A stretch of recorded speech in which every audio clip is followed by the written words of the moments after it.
Muito Ora bem. então, muito boa tarde, boa noite, Olá, boa bom tarde, dia, Ana. onde quer que esteja, não é?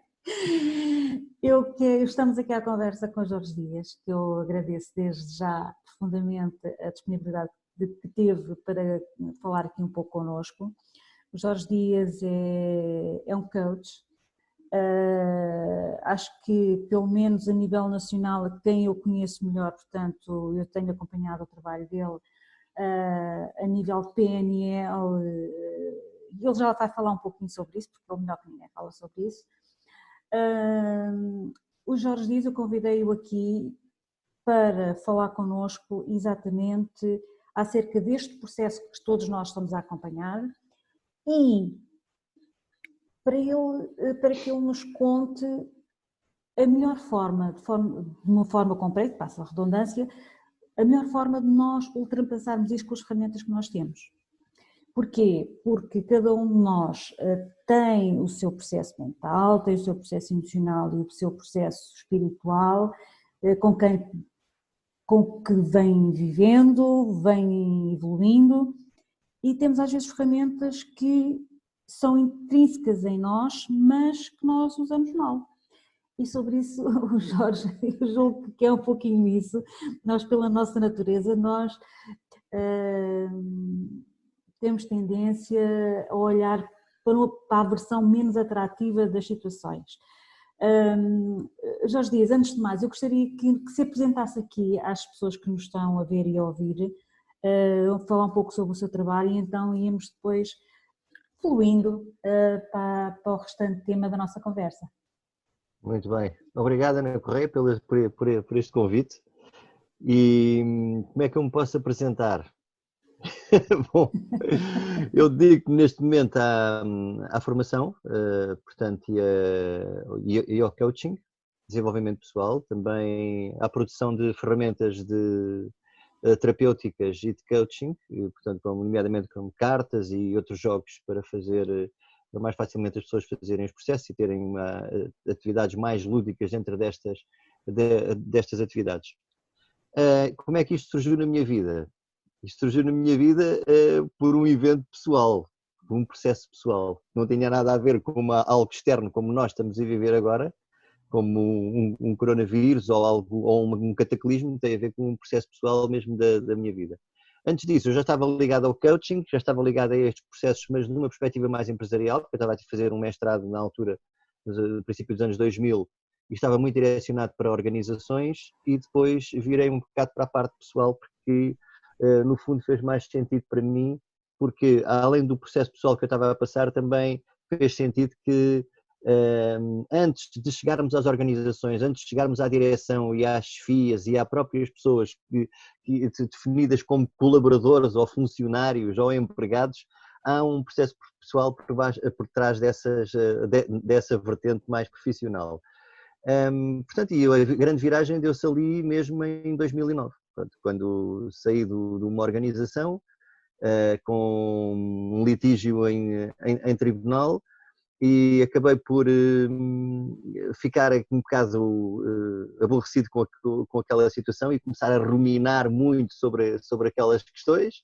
E depois, como estava a ruminar muito e só focado naquilo que não funcionava, acabei por repetir o mesmo padrão e trabalhei em mais 2 empresas a seguir e foram empresas que, no fundo, voltou-se a replicar o mesmo tipo de ambiente, que eu defino como ambientes tóxicos, não é? E então chegou uma altura que eu tive que fazer virar-me para mim e dizer a mim próprio, eu tenho que fazer alguma coisa, porque isto não deve ser o mundo que está todo errado e eu é que estou certo. Portanto, eu é que me estou a direcionar para coisas que não são compatíveis com os meus valores, com aquilo que eu quero. Portanto, há alguma coisa eu tenho que fazer, mas eu não sabia muito bem, não tinha nenhuma estrutura para me direcionar para o que eu queria. Mas quando nós, no fundo, uma das mensagens que pode já ficar aqui, quando nós mandamos para digamos que o universo, ou mandamos para o ar uma intenção, e quando acreditamos mesmo nesta intenção, quando manifestamos um querer para chegarmos a um estádio melhor, há coisas que começam a acontecer que nós chamamos de milagres, mas no fundo não são milagres. No fundo, se nós manifestamos essa intenção e se nos direcionamos para algo diferente, essas coisas começam a acontecer-nos no meio do caminho. Olha, então agora, olha, conheci esta pessoa tão interessante e não sei quantos. Olha, cruzei-me agora com aquele anúncio daquele curso não sei quantos. Olha, vi aquele livro que estava ali mesmo à minha frente. Começam a acontecer coisas que nos direcionam para outra forma de vida e para outra forma de pensar. E foi assim que fiz essa viragem e às tantas, pronto, fez sentido para mim começar a fazer formações dentro desta área, porque eu já estava a dar aulas na universidade, não estava a tempo inteiro, estava em part-time, portanto eu já estava a fazer este processo, no fundo foi só consolidar aquilo que eu queria realmente para a minha vida, numa coisa que fez muito sentido para mim. Comecei por mim primeiro, por isso penso que alguma legitimidade que eu tenha para dar estas formações, eu tenho que fazer o processo pessoal primeiro, para estar a dizer depois, ou para estar a ensinar algumas técnicas e estratégias e formas de ver a vida que podem eventualmente fazer sentido para as pessoas ou não, mas cada um escolhe o seu caminho de acordo com a educação que teve, de acordo com a sua vida. Exatamente, porque os processos, todos nós passamos por processos, não é? E o interessante do projeto que eu tenho em curso é exatamente esse, é que todos nós passamos por um processo de aprendizado, de desafios, que nos vão trazendo ferramentas para nos ajudar a ultrapassar exatamente esses desafios. Como o Jorge estava a dizer, portanto, foi um processo pessoal dele, não houve um cataclismo a nível externo, se bem que o externo, Sim, portanto, também acaba por ser o sim, reflexo, a não é? organização, não é? Exatamente, portanto, há um processo interno que lhe é familiar e que agora todos nós, a um nível Sim, ou sim, outro, agora é estamos a grande, é passar por grande. eles, não é? Estamos a Sim. passar por eles. Independentemente, que na minha modesta opinião, independentemente de toda a globalidade da situação, isto reflete-se, não é? Num processo interno sempre, não é, Jorge? Isto acaba sempre por um processo interno, porque acho que neste momento cada um de nós tem a escolha de utilizar estes momentos, uma escolha de crescer, não é? De se adaptar, Sim. não é? Ou de ficar. Ou de ficar. O que é que acha? O processo interno, quer dizer, começa sempre por dentro, não é? Isto já é um clichê, porque na literatura, nas revistas, nos É um jornais, diz, clichê, mas não começa sempre por está. ti. Mas Começa é um sempre por clichê, ti. mas não está bem interiorizado, porque a gente diz que é Pois, clichê, mas no fundo nós não ainda conseguimos perceber é exatamente o saber, as porquê. pessoas não sabem, então, mas como é que eu faço? Obviamente que há um estímulo externo, há sempre um estímulo. No meu caso, por exemplo, não houve um cataclismo, não houve nada disto, mas houve um ambiente que eu estava a viver, externo, não é? Houve a organização, houve uma série de situações, isso é que é o estímulo. Mas o que eu descobri depois, é uma coisa que também é clichê, é que eu não consigo mudar à minha volta, eu não consegui mudar direções, eu não consegui mudar o rumo dos outros e das coisas, não é? E a única coisa que eu descobri foi que e descobri a 100%, já tinha ouvido falar, tá bem, mas agora estou-me a confrontar com isto, agora é a altura de fazer. Eu só podia mudar as minhas escolhas. E isso eu tinha o total controle, mudar os meus comportamentos, mudar as minhas atitudes, mudar os meus pensamentos e, em sequência disso, mudar também o meu estado emocional. Mudar o meu estado emocional é colocar-me numa posição mais saudável, não andar sempre enervado, com ansiedade, a trabalhar para a depressão, e eu tenho uma grande competência para isso, para criar preocupações e cenários. Eu ganhei essa competência ao longo da minha vida, portanto não foi fácil eu fazer se eu ganhei uma competência e um automatismo tão grande a fazer eu era um craque a fazer isso.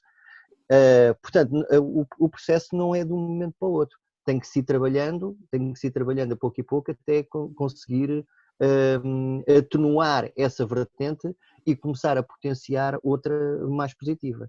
Mas pronto, o que eu descobri foi que, espera aí, há um mundo interno, eu tenho que começar a alimentar-me com algo diferente. Portanto, a minha alimentação aqui a nível de mental tem que ser diferente. Portanto, eu tive que me munir de literatura e de fontes de informação diferentes, de temas diferentes, muito mais motivadores, muito mais inspiradores, e não tanto recorrer às fontes que eram as mais atrativas, que era do mal, porque é que isto não funciona, porque é que a justiça não sei quê, porque é que as empresas são assim, porque é que há má gestão, porque é que não fazem nada. E então, afastar-me disto, não era propriamente afastar, mas era focar-me mais naquilo que era mais saudável. E no caso aconteceu uma coisa muito interessante, que foi, uma vez fui à Expo 98, à zona da Expo 98, não foi à Expo 98, foi à zona. E então estava a beber um café e antes fui a uma tabacaria, fui comprar um jornal, ainda naquele vício de comprar jornais, vou comprar jornais para ver notícias, para me preocupar ainda mais. E então vi o cabeçalho de uma revista que dizia Sucesso, era uma revista americana. E eu, na altura, olhei aquilo e disse, esta revista é um bocado cara, não vou comprar isto, mas os títulos chamaram-me a atenção, aquela revista. Então fui beber o café e fui ler o jornal, mas aquele evento do Success e daqueles títulos que vinham na revista ficou-me na ideia, assim, se calhar seria bem comprar aquela revista, aqueles títulos foram interessantes. E depois li ao jornal mais um bocado e aquela ideia não me largava. E assim, espera aí, se isto já estava eu a alertar, aqui isto era aquela fase da passagem, eu já estava a fazer algum processo ali, porque eu disse aqui, espera aí, se isto está aqui a chamar-me é porque há alguma coisa que pode fazer sentido. Não, eu vou lá comprar a revista. E comprei, que é uma revista americana, que é a Success Magazine, que por acaso é pena, mas não está muito disponível em muitas bancas, mas pode ser sempre adquirida online. E aquilo foi uma coisa, portas que se abriram, porque quando comecei a ler a revista, são versões e perspectivas de vida completamente diferentes daquelas que eu estava habituado. E que nós nos rotinamos, hoje em dia também nós estamos rotinados numa perspectiva de vida, numa perspectiva de definir a vida, de definir as coisas. E eu acho engraçado agora o que está a acontecer, que é aquela expressão que é dita repetidamente, que é o voltar à normalidade. O voltar à normalidade é giro. Porque, claro, eu gostava de voltar àquilo que eu já conheço, mesmo que eu não goste muito daquilo, é melhor eu voltar à normalidade porque eu sinto-me mais confortável. E uma coisa que a ciência até já descobriu no seio da psicologia e da neurociência é que as pessoas preferem o conhecido, mesmo que seja desconfortável, do que o desconhecido, mesmo que lhe dê uma perspectiva de bem-estar maior. Portanto, é melhor dor, mas conhecido, do que uma coisa que se afigure mais atrativa e até melhor no futuro, mas que eu não saiba muito bem que passos é que vou dar e que processo é que eu vou fazer.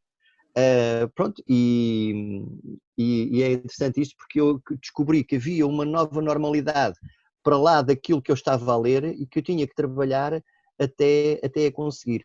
Há uma citação nessa revista que saiu de um indivíduo que já não está entre nós, que é um indivíduo americano, que é o Jim Rohn, não sei se já ouviste falar, sim, que diz uma coisa, sucesso é algo que tu atrás pela pessoa em que te tornas. Que eu comecei a pensar naquilo, esta frase andou aqui às voltas na minha cabeça. Sucesso é algo que tu atrais pela pessoa em que te tornas. Quer dizer, que eu não posso perseguir o sucesso, eu não vou atrás de nada. Eu tenho que trabalhar no ser, eu tenho que trabalhar dentro de mim e ser uma pessoa diferente, quer dizer, conhecer pessoas novas, ler coisas novas, aprender coisas novas, ganhar novas competências para começar a ser diferente, a sentir-me diferente, de forma a atrair coisas também diferentes. E aquilo foi mesmo uma clarificação. Pois é, isto eu tenho que trabalhar em mim. Eu tenho que começar a fazer coisas. Isto vai demorar tempo, eu tenho alguma urgência em mudar-me já e obter resultados, mas eu tenho que fazer um processo aqui. É o processo de repente, mas isso também não há de repente, como nós estávamos a dizer, não há de repente. É todo um processo que vem. E depois também há uma frase e eu acho que também tem um pouco a ver com o facto de nós resistirmos em mudar, é que há uma frase que eu não sei exatamente precisar corretamente como é que nós somos uma percentagem da média das pessoas que estão ao nosso redor, ou seja, o envolvimento onde nós estamos, as pessoas com quem nós convivemos, também vai ditar consciente ou inconscientemente Sim, da sim, nossa parte, vai sim. ditar a nossa postura na vida, não é? Por isso é Sem que... dúvida. Uma coisa estás-me a fazer lembrar agora, eu estou-te a tratar por tu, não sei se há problema. Força! Não, Agora não, estamos não, aqui no não, não, coloquial não. e saiu. Exatamente, Podes também fazer o mesmo. com Desse certeza. indivíduo, do Jim Rohn, tem uma outra citação que é espetacular, que diz assim, é uma coisa muito pequena: nunca subestime o poder da influência. Nunca subestime o poder da influência. Então ele diz uma coisa como isto: se você é uma pessoa poupada, mas começa a acompanhar com pessoas que fazem gastos assim desmesurados, mais tarde ou mais cedo vai ter tendência para fazer uma extravagância e começar nesse processo. Se você não fuma e acompanha pessoas que fumam, mais tarde ou mais cedo vai ter tendência de experimentar um cigarro para um cigarro à boca. E assim sucessivamente. Você nunca diga, não, eu não me deixo coisas, eu sou eu e tenho a minha personalidade, eu não me deixo levar por aquilo. Então, o que nós estamos a beber como fonte, nós vamos buscar como fonte, acabamos mais tarde ou mais cedo por sofrer as influências. Isto é uma percepção também é a questão do contágio, que se fala em inteligência emocional, também se fala disso, que é, nós estamos sempre a contagiar outros e os outros estamos a contagiar a nós. Ora, se nós escolhemos um grupo e aceitamos integrar um grupo de pessoas ou dar-nos com pessoas com umas determinadas características, nós acabamos por recolher e integrar muitas destas características. Se eu não quero ser negativo, portanto, eu tenho que reformular isto, eu quero ser uma pessoa positiva. Então eu tenho que me juntar mais e falar mais com pessoas positivas. E não quer dizer, às vezes dizem-me assim, eu tenho que largar as pessoas, não é? Não, não é preciso largar as pessoas, não é preciso abandonar as pessoas e de um momento para o outro, não falo mais com aquela, com este e com o fulano e vou falar com aqueles. Não, não, não, basta, Isso não é é um processo preciso, natural, isso, há coisas que pois, vão não é saindo. preciso, pois, não é preciso ser radical e dizer não falo mais contigo, não. É preciso a pessoa direcionar-se para outras pessoas e começar a focar-se mais naquilo que lhe traz bem-estar. E há formas muito simples de ver isso, são muito básicas. Quando nós estamos na conversa, estamos a sentir-nos bem ou não. Quando nós nos despedimos da pessoa, das pessoas, até amanhã, ou até depois, ou até para a semana, como é que nós regressamos a casa? Regressamos confortáveis? Regressamos preocupados? Regressamos desencantados com o mundo? Regressamos esperançados? Esse é o maior medidor. Nós medimos como é que nos sentimos depois de sair da proximidade das pessoas e sabemos perfeitamente o que é adequado para nós e o que é que não é. Ora, se regressamos com emoções negativas, isso faz-nos mal à saúde, faz-nos mal à mente, faz-nos mal a toda a envolvente, porque nós vamos ter comportamentos e atitudes de acordo com uma negatividade. Se nós sairmos bem dispostos, eu acho que é melhor nós sairmos com uma perspectiva de possibilidades, de oportunidades e que há sempre portas abertas e que há sempre uma esperança, do que sairmos com o contrário. Agora, há uma coisa gira nisto tudo, é que é sempre válido, e depois podíamos até aqui migrar para a questão do otimismo e do pessimismo, é sempre válido uma ou outra. É uma questão de escolha. Porque as Exatamente. pessoas negativas, as pessoas que gostam muito da negatividade e que apelam muito à negatividade, acabam por ter sempre razão e arranjar evidências. Porque se direcionam para aquilo e depois mas isto não vês que me aconteceu? Mas aquele...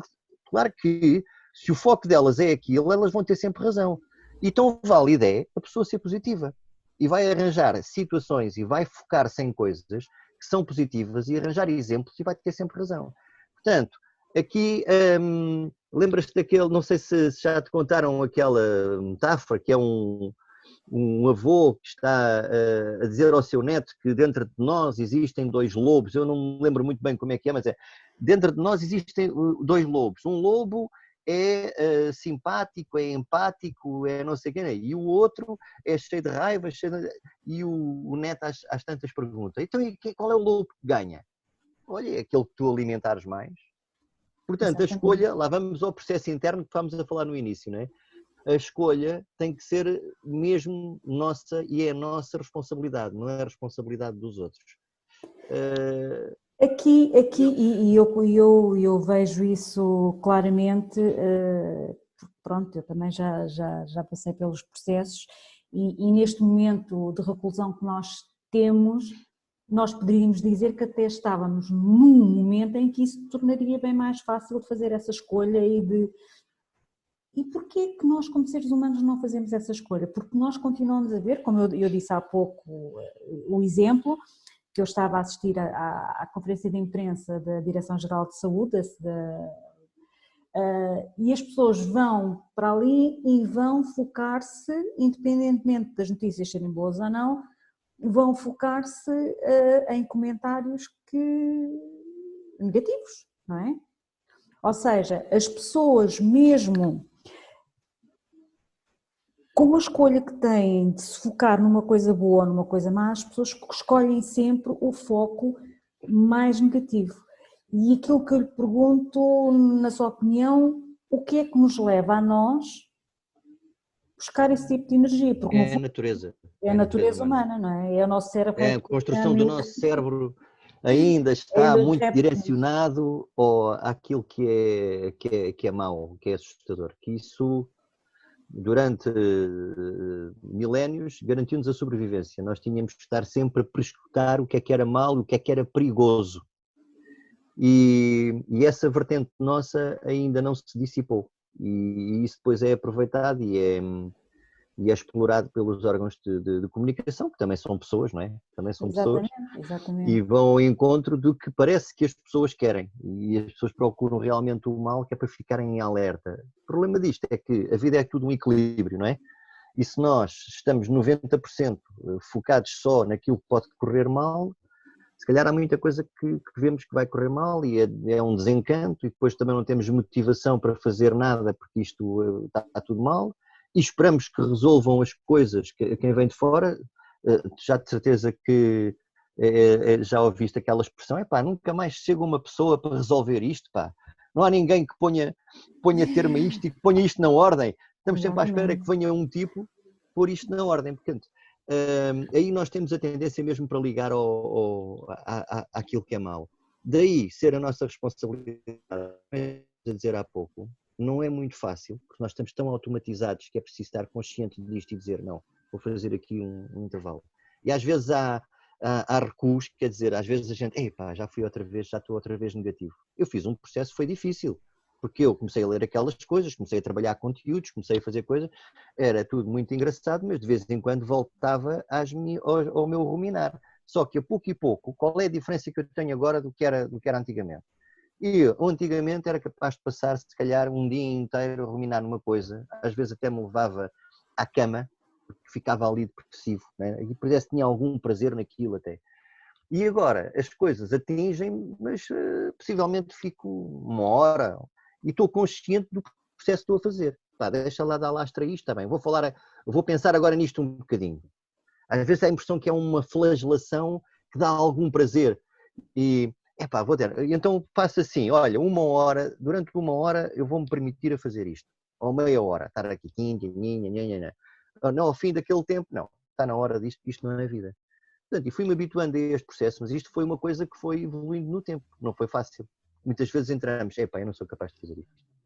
Eu realmente, eu sou uma pessoa, tomei a consciência que sou um bocado negativo, estou sempre a fugir para aqui, não consigo ser positivo. Isto não acontece como um botão para o automático, portanto tem que se ir trabalhando.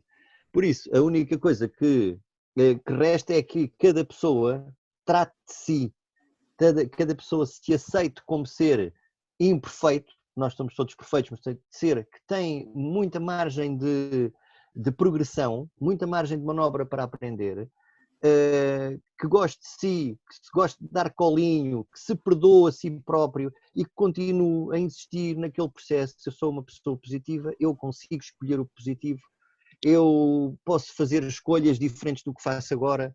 Eu tenho consciência que fiz, que agora acedi a uma data de eventos e que me enervei e que me chateei, mas agora vou fazer uma coisa contrária para compensar isto. E sucessivamente até se transformar o seu interior e a sua mente.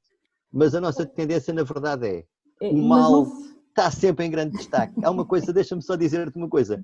Mesmo em inteligência emocional, os estudos que eles fazem, confirma-se uma coisa. Isto agora, a inteligência emocional foi um grande salto, houve um grande salto a partir dos anos 90, aliás o Daniel Goleman escreveu em 95 aquele livro famoso que tem o nome de inteligência emocional, mas isso vem numa sequência de um avanço tecnológico muito grande que foi da ressonância magnética.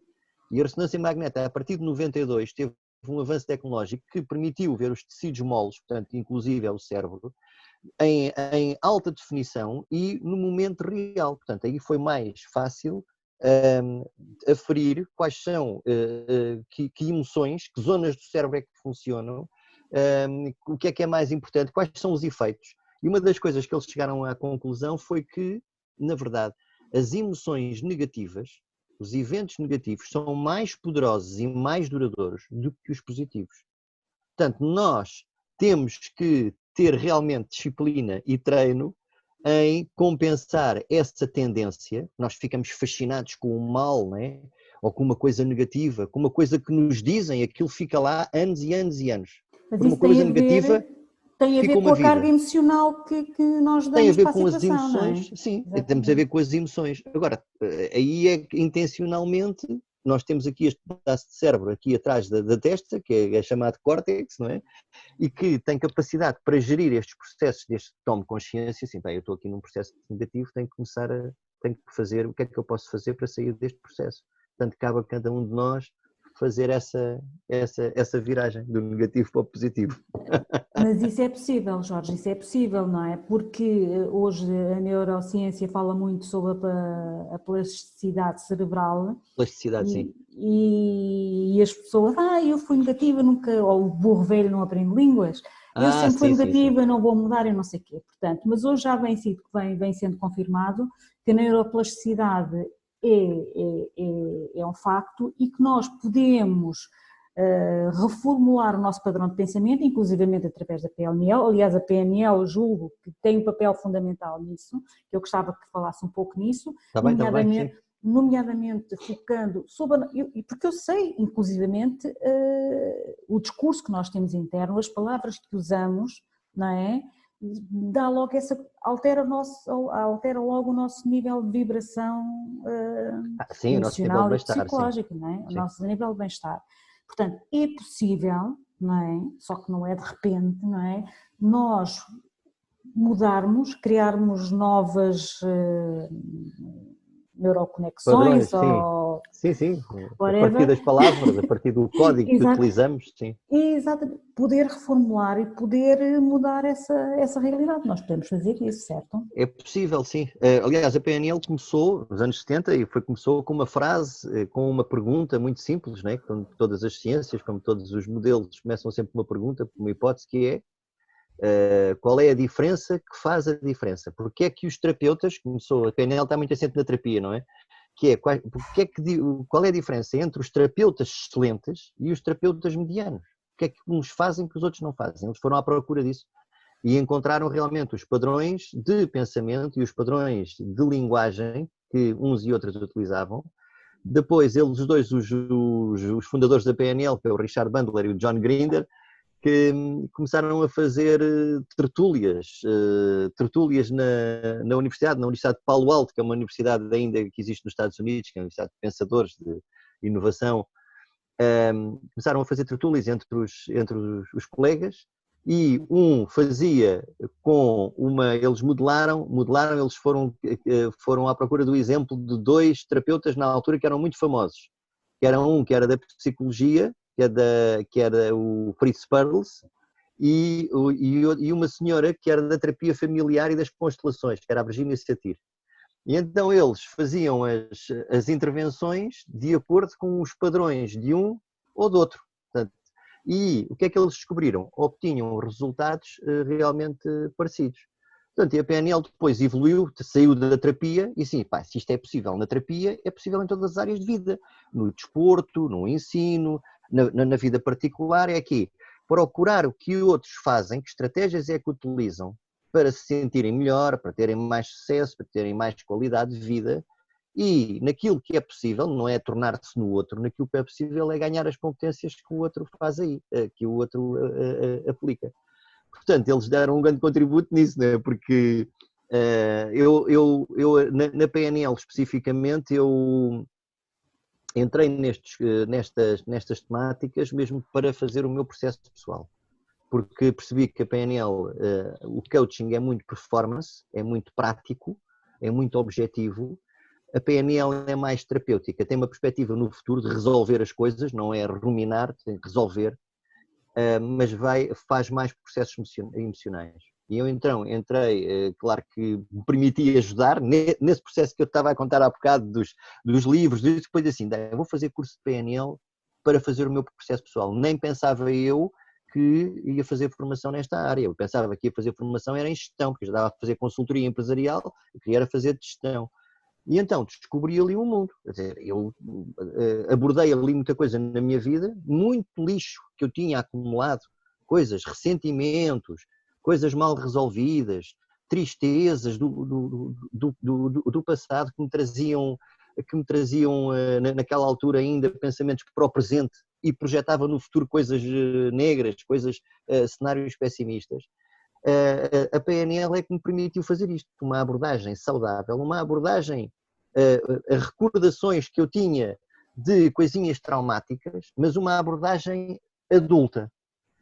Porque nós, quando fazemos uma abordagem adulta, com a experiência que temos hoje, com o conhecimento que temos hoje, com tudo o que sabemos hoje, por exemplo, com 50 anos, se eu faço uma abordagem, vou recordar uma coisa quando eu tinha 17 anos e abordo a questão de uma forma adulta, eu tiro de lá mais aprendizagem, deixo lá ficar a emoção.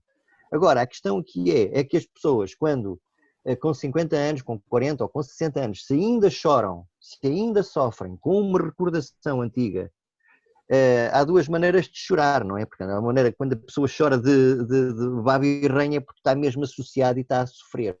E há outra que, pronto, lamenta, cai uma lágrima, tudo bem. Mas quando a pessoa sofre mesmo com o evento é porque aquela emoção, naquele momento, aos 50, aos 60 anos, está como ainda tem 17 ou 15 anos ou 12 anos, ainda está intacta. Portanto, essa emoção não foi abordada, não se retirou à aprendizagem. Portanto, o que a PNL me transmitiu, em termos práticos, porque a PNL é muito prática, e nos cursos faz-se processos pessoais mesmo reais, e as pessoas estão no curso, estão a aprender, mas pronto, já que estão a aprender, então faz um processo pessoal teu para saberes como é que resulta. E nós, aquilo acaba por ser terapêutico para nós próprios. E fiz, e na verdade foi possível colocar-me num outro nível de utilização de palavras, mudar os tempos verbais, mudar a perspectiva mais para o futuro em vez de estar a mudar os lamentos, mudar a queixa, focar-me em coisas mais positivas, decidir que ambientes mais úteis para mim, decidir e escolher o que é que me afeta, o que é que não me afeta. Sim, porque há pessoas, por exemplo, que nos dizem coisas, uma coisa que acontece na infância e a questão mais nevrálgica, se calhar, da formação da nossa personalidade está na infância, é quando os pais dizem uma coisa negativa ao filho, ele aceita aquilo como uma verdade. Mas mais tarde ele pode realmente rejeitar aquilo e não ser como uma não verdade. O problema é que a gente depois esquece disso e fica lá para sempre, como uma verdade absoluta, uma coisa limitadora. Mas eu como adulto, só para pode terminar, ressignificar, não é? eu como adulto, eu posso escolher aquilo que me afeta, aquilo que eu quero aproveitar ou não. Se uma pessoa me disser, epá, tu não és uma pessoa muito... és uma pessoa um bocado desagradável, tu és assim, tu és assado, uma limitação qualquer. Eu é que sou o comandante, portanto eu posso aceitar aquilo como uma verdade ou rejeitar aquilo como uma verdade. Agora, se eu aceito como uma verdade, o problema é meu, não é do outro. O outro, é porque aquela pessoa disse-me aquilo. A pessoa disse aquilo, está a fazer um processo dela, tem um problema dela, mas tu aceitaste isso como uma verdade. Se ele aceitou como uma verdade, a responsabilidade é sua. Portanto, há formas realmente de modificar pensamentos e modificar o nosso código. E o nosso código são as palavras que nós usamos. Isso estavas a dizer há pouco, já não tenho idade para isto, burro já não aprendo línguas. Isto são terminologias, são giras de dizer. Se for uma conversa de café, é giro dizer isto. Agora, quando estás numa conversa séria de desenvolvimento pessoal, de perspectivas de vida, eu acho que é bom mudar essas frases. São tão válidas uma como outras. Qual é que queres ligar? É melhor escolher frases mais positivas. Sim, mas quando nós usamos essas frases com com regularidade, elas também acabam por formar um padrão, nós Pois. ficamos a circular ali naquele padrão, não é? Porque essa é outra situação que nós estávamos a falar há pouco, se nós naqueles ambientes em que só se fala do azul, não se fala do vermelho, não se fala do verde, nós continuamos sempre com o azul, não é? Temos que, se nós queremos ir para o amarelo, temos que fazer alguma coisa para ir para o amarelo. Portanto, neste momento, e quando eu digo neste momento, porque é uma coisa muito prática, porque em todos os períodos da nossa vida há desafios, não é? Há desafios, sim, sim. os menores, outros, pronto, há desafios. Neste momento é mais desafiante, não é? Neste momento é mais desafiante que, pronto, é assim, é mais desafiante porque é uma escala global, pronto, é mais desafiante. Eu não vou entrar, pronto, assim em grandes, porque eu continuo a achar que se nós estivéssemos num cenário de guerra seria muito mais complicado. Seria pior, sim. Seria muito mais complicado. Mas o facto é que nós aqui, e aquilo que eu acredito, é que nós temos aqui uma oportunidade muito grande de ressignificar muito as nossas vidas, não é? Se tu vires isto como uma oportunidade, essa palavra que tu utilizas já é boa, mesmo. Essa palavra pode ser chave. Qual é a oportunidade que eu tenho aqui? Agora, eu compreendo uma coisa também, às vezes é um bocado chato estarmos nós a falar assim, e eu penso que há pessoas que estão a viver aí situações um bocado aflitivas, com a falta de sustento mesmo de base, não é?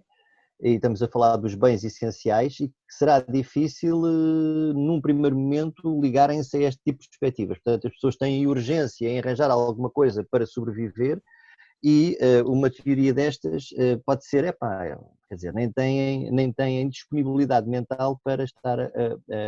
Sim, isso é como se nós estivéssemos a ver a pirâmide de Maslow, não é? Portanto, ainda está na... Se há pessoas que estão mesmo cá em baixo e dizem, eu tenho que comer, eu tenho que trazer comida para casa, quer dizer, mais porque é que não refletes e não vês isto como uma oportunidade? Quer dizer, há uma urgência tão grande em suprir uma necessidade que eu às vezes sinto-me mal em dizer, não, isto agora vai a oportunidades e tal, porque há uma franja da sociedade que está imbuída está envolvida nessas necessidades mais básicas. Exato, agora, a maior parte de nós, se calhar, uma grande parte de nós, tem ainda alguma folgazinha, sobra algum tempo, vê as notícias, vê o que está a passar e tudo, se calhar poderia ser, esta se calhar pode ser uma boa altura para entrar em empatia consigo próprio, não é? Porque aquilo que eu costumo dizer é que se os outros estão mal, e eu ficando mal ou pior não vou ajudar ninguém. Sim, não vai, sim. Portanto, aquilo que eu digo é, pronto, se nós, em termos globais, temos que atingir uma massa crítica, como dizem, pronto, temos que atingir uma massa crítica para uma mudança de um patamar de uma consciência, não é? Sim. Eu não vou focar que há aqueles que estão, eu não vou usar como desculpa, não é isso que nós estamos a falar, porque o vizinho está mal, então eu não me vou pôr bem porque o meu vizinho está mal, portanto, se eu tenho essa capacidade, e eu acho que é isso que eu gostaria de... Porque se eu tenho a capacidade neste momento de ter essa folgazinha de pensar e tranquilizar para arranjar soluções, eu acho que eu devo me focar nessa, já que há uma outra camada que não consegue fazer, não consegue fazer, portanto nós temos essa responsabilidade. Exatamente. Eu estava a referir mais porque nós aqui publicamente, de uma forma pública, estamos aqui a dizer a todas as pessoas. Eu quis ressalvar isso, não é? Exatamente. Eu compreendo perfeitamente quando as pessoas não têm folga porque estão numa fase de urgência. Mas nós que conseguimos ter este discurso, casos. Mas quando nós conseguimos fazer este discurso, também temos de ter essa responsabilidade. Por exemplo, como eu já disse aqui várias vezes no meu canal, portanto, nós temos os médicos neste momento, e eu, por exemplo, tenho a minha filha nas forças de segurança que ela tem que estar lá fora. Não é? Os médicos também têm que estar lá fora. Eu compreendo que os médicos não tenham a serenidade neste momento para conseguir... por exemplo, não é? Agora, eu, deste lado, não é? Sim. Se consigo, eu tenho a responsabilidade de tentar, pelo menos, não é? contribuir para que haja uma massa Sim. crítica favorável para que, não é? Do meu ponto de vista, é isso que eu quero dizer. É lógico que há pessoas que estão a sofrer, mas isso não nos pode inibir da responsabilidade de ajudar, de contribuir para que tudo passe o mais rapidamente possível. Isto não nos impeça de nós crescermos, quando temos hipótese de crescermos. Era aí que eu queria, exatamente. Eu arranjei aqui algumas, uma definição mais, que é a questão do facto, a questão de nós entendermos as coisas como factos e não humanizarmos, não darmos características humanas ou não atribuirmos a entidades que nem conhecemos os acontecimentos, não é? E eu há pouco tempo tive um evento, foi o falecimento da minha mãe, e portanto em janeiro ela entrou num hospital com um cancro na tireoide, depois alastrou-se para os pulmões e aquilo em 3 semanas foi rápido. E eu durante esse período passei ali momentos de não sabia muito bem o que é que havia de pensar, qual era a direção do meu pensamento. E porquê? Porque eu estava a viver aquela situação todos os dias, e todos os dias ia visitá-la e confirmou-se uma coisa que eu uma vez ouvi uma pessoa dizer, há muitos anos, isto nunca mais me saiu da cabeça, uma pessoa que teve um familiar com um cancro e disse assim, todos os dias eu chego lá e é uma má notícia, todos os dias há uma má notícia, não há mesmo esperança, é uma coisa dolorosa. E eu aqui foi a mesma coisa. Todos os dias que eu chegava lá havia qualquer coisa que não era nada animador, por muita esperança que eu tivesse. Agora, qual foi a parte que eu senti mais dificuldade foi que a minha mulher vai ter criança, eu vou ser pai agora em 19 de maio, para aí, não é? E então na altura a minha mãe já sabia, não vai conhecer o netinho, portanto eu estava a viver uma situação de felicidade e ao mesmo tempo de tristeza. E às vezes, depois dei-me conta assim, depois virei-me para dentro, não é? Virei-me para dentro e disse assim, realmente isto, qual é a prevalência emocional que eu tenho? Qual é o meu bem-estar físico? Como é que isto se está a manifestar no corpo? Tristeza e alegria. Isto é incongruente, é uma coisa que está do lado contrário. Depois há perguntas que surgem. As perguntas que surgem é aquelas básicas que as pessoas, se calhar, nesta altura, muitas se perguntam também, que é porquê eu, não é? Porquê em mim? Porquê agora? E porquê desta forma? E às tantas dei-me conta, estas perguntas não me levam a lado nenhum. Estas perguntas não têm respostas satisfatórias. Por muitas respostas que eu tenho que atribuir isto que foi mal por alguma coisa, foi alguma coisa que me fizeram ou desejaram-me mal, ou não, que as pessoas têm, há sempre aquelas ideias que passam do outro. Pois, mas o importante é que aquilo que arranja soluções tem que ter uma resposta satisfatória. E aquilo que eu na altura me ocorreu e que me ajudou bastante foi dizer que isto é um facto. Não, absolutamente nada, isto é um facto, é um acontecimento. E o acontecimento, quando tu dizes isto, que é um facto ou um acontecimento, estás-te a referir a uma coisa completamente neutra.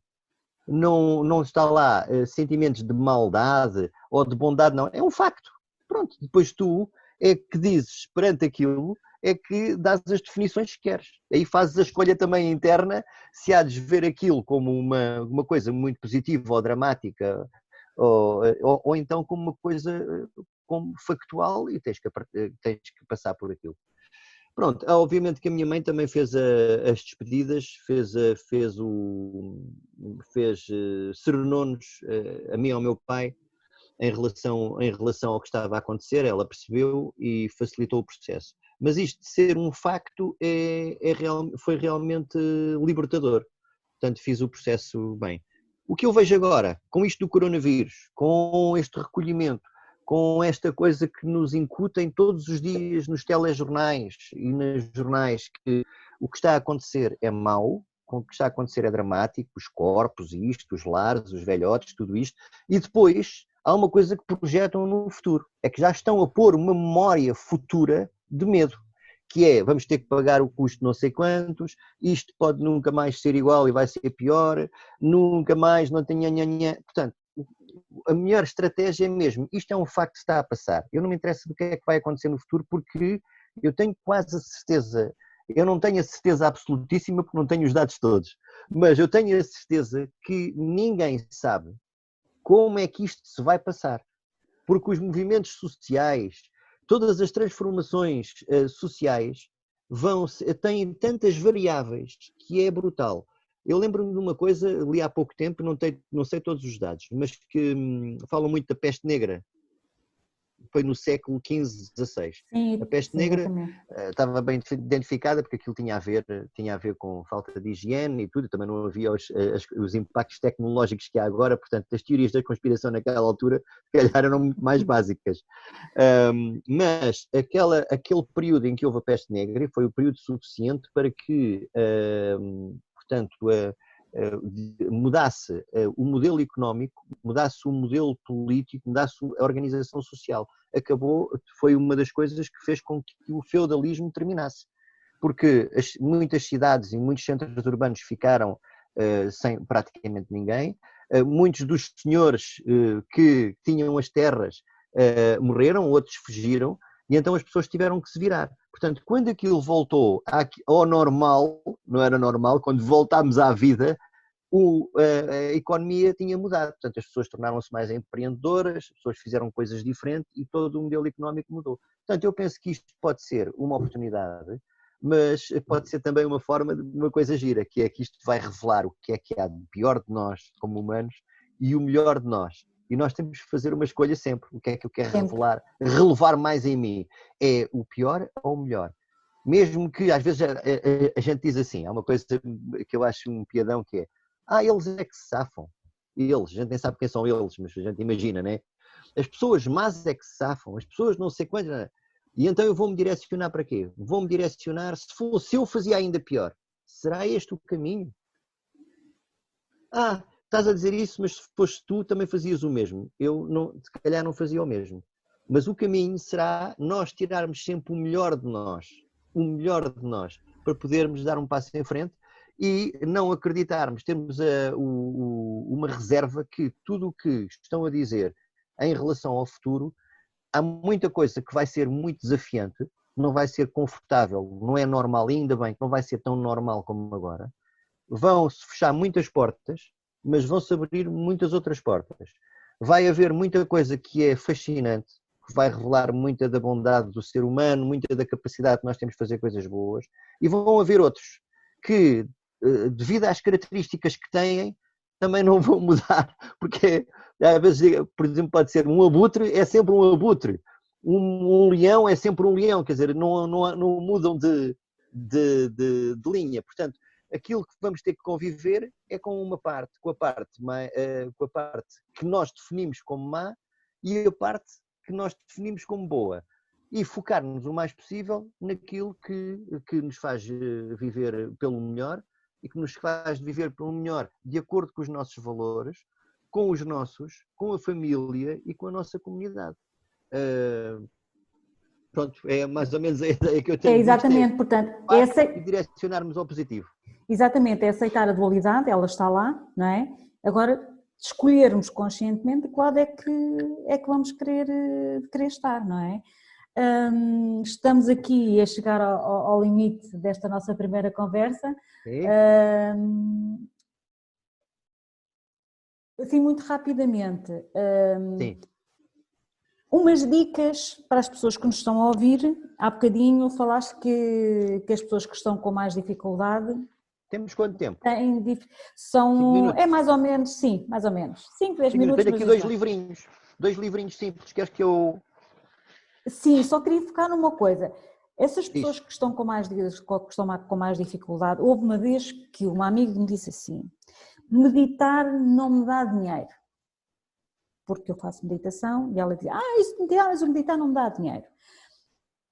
O que é que tu pensas sobre isso? Porque é assim, o meditar não me dá dinheiro, mas o facto de eu tranquilizar a minha mente ajuda-me a processar e a ver com mais clareza as opções que eu tenho à minha volta, certo? É isso, sim. Não, o meditar nós não podemos pensar, a meditação não é uma atividade lucrativa. A meditação suporta à atividade negativa.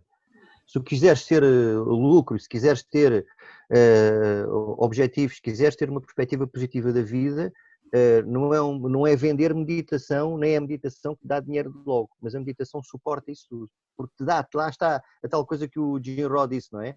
Sucesso não é aquilo que tu atrais pela pessoa em que tu tornas. Portanto, a meditação dá alguma modificação interna que depois se manifesta em comportamentos, em estado de espírito, em atitudes e em resultados. Portanto, não é a meditação que dá dinheiro. Eu, por acaso, eu tenho aqui um livro sobre meditação que eu vou-te mostrar. Força, Posso força. mostrar? Força, agradeço. É um livrinho. Tu vês aí bem, não vês? Pega um pouco de paz. Paul Wilson. É exatamente, Paul Wilson. É um livrinho muito pequeno, livrinho quadrado, que ele é canadiano e é conhecido pelo Guru da Paz. O Guru da Calma, aliás, o Guru da Calma. E tem aqui meditações muito pequenas, e são algumas delas meditações, são reflexões que podem ajudar a pessoa a encontrar, eu gosto deste termo, a encontrar o seu centro. Ficar consigo própria, para depois seguir em frente com muito mais confiança, com muito mais segurança. Sabes que as pessoas otimistas, segundo os estudos que fazem, as pessoas otimistas são aquelas que têm uma melhor relação com elas próprias. São pessoas que meditam, são pessoas que passam muito tempo a refletir sobre si próprias, que dependem pouco da opinião dos outros e que por isso têm mais segurança e mais confiança em dar um passo em frente, em arriscar um pouco mais. Ao contrário daquelas mais pessimistas que vivem muito dependentes das opiniões dos outros, do que dão nas notícias, de conselhos e ficam tão dependentes disso que acabam por ficar um pouco à deriva e sentir-se mais mal mais vezes e desistirem mais facilmente. Portanto, a meditação é uma das soluções. Olha, fica aqui este livrinho, esta dica, é um livro. Exatamente. O Wilson, mas tu estava a dizer que tinhas uma outra referência para nos oferecer. É um livrinho também muito pequeno, anda aqui por cima da minha secretária, isto é só abrir, é aquelas coisas que não é, eu vou aqui dar uma dica de um livro que a pessoa tem que, vai comprar, vai ler, e depois é um empreendimento, demora uma data de semanas a ler. Isto são livros de pequena consulta, que é um que é chamada de Felicidade. Tem o Está por causa da luz. Sim. Pronto, é um livro pequeno, quer dizer, é um livro pequeno de tamanho, tem muitas páginas e são ideias, são apenas ideias.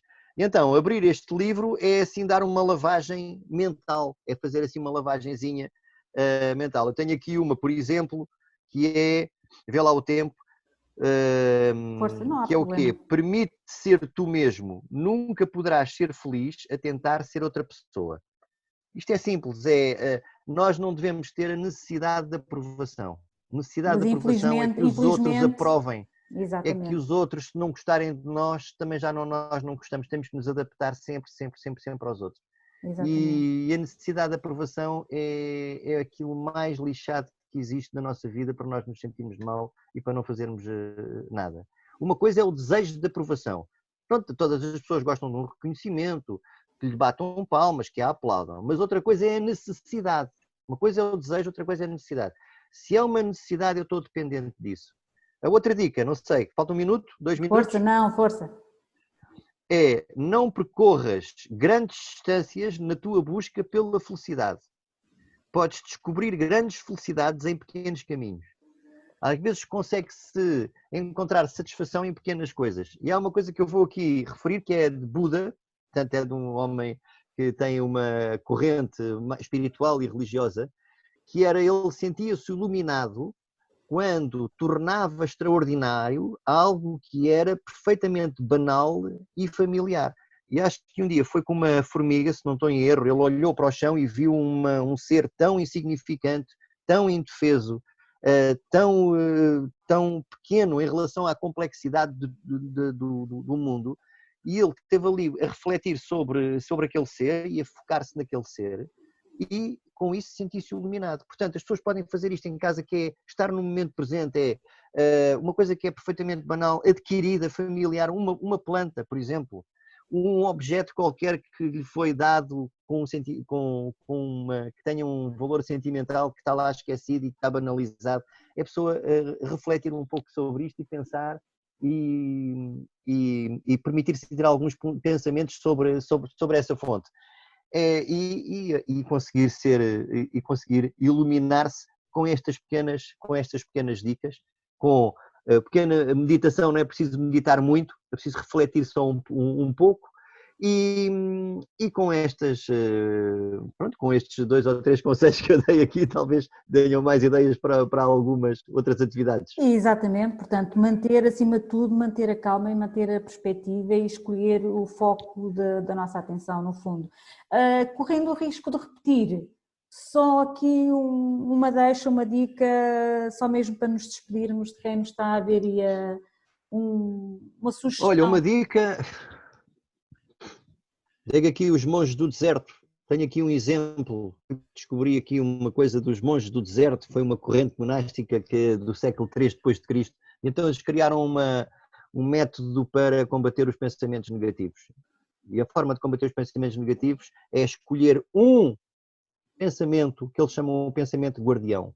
Basta um pensamento que é colocado no limiar entre a consciência e a consciência. Portanto, este pensamento, cada vez que eu identificar, ter consciência, né, que há um pensamento pérfido, segundo a expressão deles, um pensamento tóxico, este aqui para logo. Aquele não deixa entrar na tua zona de intimidade, que é a zona corpo e mente. Portanto, um pensamento pode ser, é dito, normalmente eles faziam orações repetidas, incessantes, para o pensamento mais negativo se dissipar.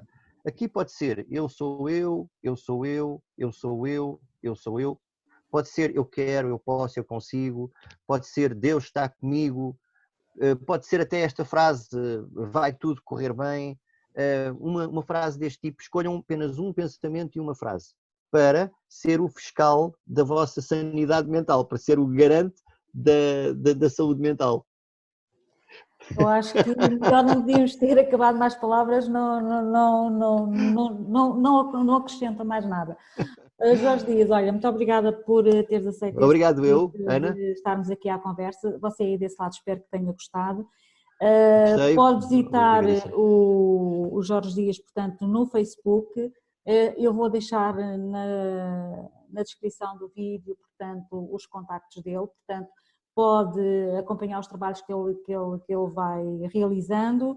Ele tem na loja dele também pequenos instrumentos que eu julgo que podem ser úteis nesta caminhada, portanto, são instrumentos que todos nós podemos utilizar para atingir os nossos objetivos. Agora, escolha bem o seu objetivo, seja fiel a ele e que seja um objetivo que lhe acrescente o bem supremo, portanto, que seja o bem para si e para todos aqueles que nos rodeiam. Jorge, mais uma vez, muito obrigada. Obrigado, então. Nós vamos nos ver numa próxima oportunidade. Obrigada. Igualmente, então, para vocês tudo bem também.